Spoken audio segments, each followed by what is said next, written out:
Currently Kirkland, your source for city news and events in the community. With Erica Sanford at the news desk, stay up to date with weekly news reports on what's happening in Kirkland. Now, here's Erica.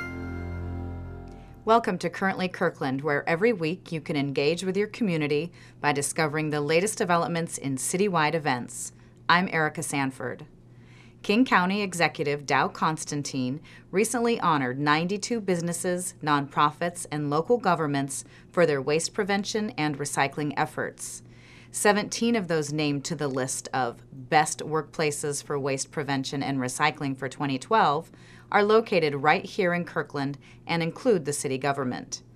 According to Executive Constantine, taking care of the environment can go hand in hand with taking care of the bottom line. This marks the 6th year King County has awarded this environmental distinction. The Washington State Department of Transportation temporarily closed SR 520 between Montlake Boulevard and Interstate 405 as the 84th Avenue Northeast overpass was demolished on July 13th through the 16th. The work completed during this closure will make way for construction of one of the 3 new lids that will extend over SR 520, providing surface roadways, parks, and transit stops.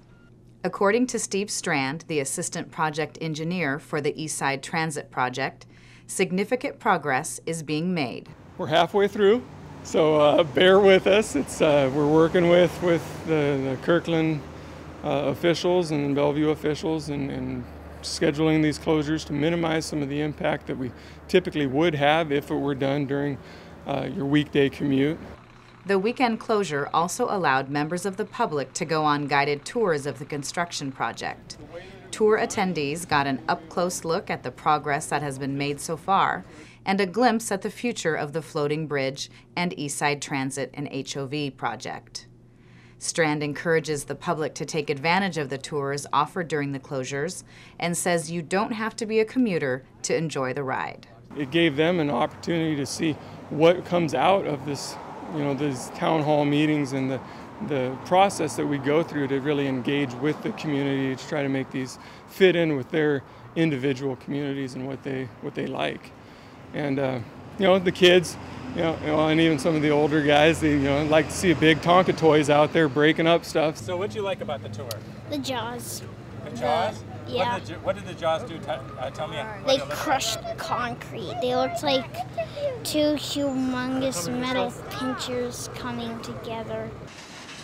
SR 520 is scheduled to be closed August 10th through August 13th.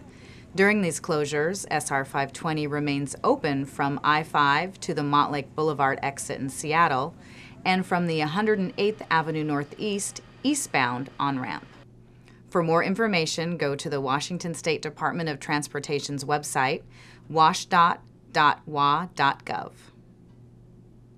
The City Public Works Department is asking Central Houghton residents and commuters to prepare for a scheduled 2-week road closure, August 14th through the 24th, of 108th Avenue Northeast at the Northeast 53rd Street intersection. City crews will be replacing an 850-foot section of underground pipe. The sewer line will be replaced using a method called pipe bursting, in which a new plastic pipe will be inserted into the old and decaying cement pipe and be pulled through between manholes. This method allows road crews to avoid digging up all 850 feet of roadway to install new cement pipes. As part of the project, 4 undersized sewer manholes along the way will also be replaced. Although traffic will be allowed on Northeast 53rd Street, 2 lanes of traffic will be closed, creating slower than normal conditions. Planning is underway for the Highlands and Norkirk neighborhood picnic, slated for Saturday, August 25th at Crestwoods Park, beginning at noon. The family event will feature children's arts and crafts booths, an inflatable obstacle course, and a live jazz band. Sponsors of the event are providing food and drinks. However, picnic coordinators are asking for volunteers to help set up for the festivities, grill, and serve donated food, and clean up afterward. For more information or to volunteer, Contact Karen Story at kirklandhighlands@gmail.com. Batten down the hatches and break out your puffy shirts, Kirkland, as the Grays Harbor Historical Seaport's tall ships sail into Carillon Point August 28th through September 3rd. The Lady Washington and Hawaiian Chieftain will provide visitors with sailing opportunities and mock battles September 1st and 2nd. For more information, visit historicalseaport.org. On a final note, don't forget to license or renew your pet's license by going to kirklandwa.gov and typing pet license into the search bar. Remember, you can access any episode of Currently Kirkland on demand on the city's website, on your mobile devices, and on YouTube. We'd also love to hear from you. If you have any news tips, suggestions, or comments, please send them to kirklandtv@kirklandwa.gov. Thanks for watching Currently Kirkland. We'll see you in 2 weeks.